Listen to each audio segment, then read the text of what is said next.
नमस्कार। आप सभी का बहुत बहुत स्वागत, अभिनंदन। आज हम राजनीति शास्त्र के अंतर्गत अरस्तु का जीवन परिचय या अरस्तु कौन थे इसको जानेंगे। देखिए, सबसे पहले हम जानेंगे आज विश्व अरस्तु से एथेंस के विचारक के रूप में परिचित है, किंतु वह एथेंस का जन्मजात नागरिक नहीं था। उनका जन्म 284 ईस्वी पूर्व में मकदूनिया के तट पर स्टेगिरा नामक स्थान पर हुआ था, जहां उनके पिता शाही चिकित्सक थे। उनका जन्म स्टेगिरा की परंपरागत संस्कृति यूनान से भिन्न थी। मकदूनिया में राजतंत्र था और नगर राज्य नहीं थे। अरस्तु का पालन पोषण संपन्नता और विपुलता में हुआ था, वातावरण में हुआ था। 17 वर्ष की अवस्था में वह प्लेटो की कीर्ति में आकर्षित होकर एथेंस आया और उसकी शिक्षण संस्था अकादमी में सम्मिलित हुआ। उसने अपने जीवन के अगले 20 वर्ष अर्थात 247 ईस्वी पूर्व में प्लेटो की मृत्यु तक का समय इस अकादमी में विद्या अध्ययन में व्यतीत किया। प्लेटो अपने शिष्य अरस्तु की योग्यता से बहुत प्रभावित था और उसे अकादमिक का मस्तिष्क या शरीरधारी बुद्धिमत्ता कहा करता था।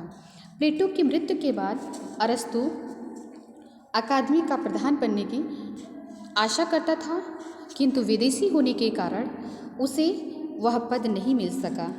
यह पद प्लेटो के भतीजे को प्राप्त हुआ, जिससे अरस्तु को कुछ निराशा भी हुई।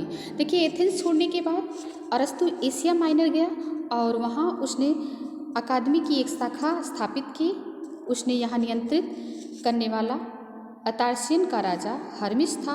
अरस्तु का बहुत सम्मान करता था और उसने अपनी दत्तक पुत्री फिथियास की शादी भी अरस्तु के साथ कर दी थी। यहाँ अरस्तु के 3 वर्ष बड़े आनंद के साथ बीते।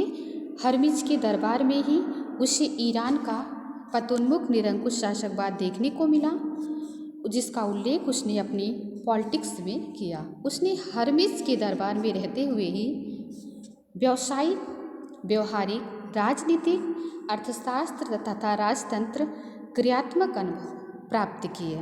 242 ईस्वी में उसे मकदूनिया बुलाया गया और मकदूनिया के शासक फिलिप ने अपने 13 वर्षीय पुत्र सिकंदर की शिक्षा का भार उसे सौंपा। अरस्तु 6 वर्ष तक यहाँ रहा। सिकंदर अपने पुत्र अरस्तु का बहुत सम्मान करता था और 335 ईस्वी पूर्व में सिकंदर ने राजगद्दी पर बैठते ही अपने गुरु के विध्वंसक नगर को पुनः बनवा दिया, जब तक कि सिकंदर का नाम था। आगे हम देखेंगे कि प्लेटो के विचार क्या थे।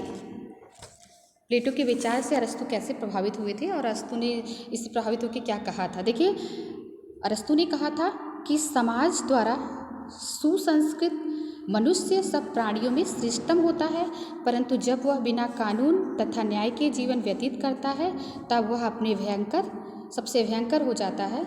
यदि कोई मनुष्य ऐसा हो जो समाज में न रह सकता हो अथवा जो यह कहता हो कि मुझे केवल अपने ही साधनों की आवश्यकता है, तो उसे मानव समाज का सदस्य मत समझो। वह या तो जंगली जानवर है या फिर देवता। आज के दिन बस इतना ही। धन्यवाद।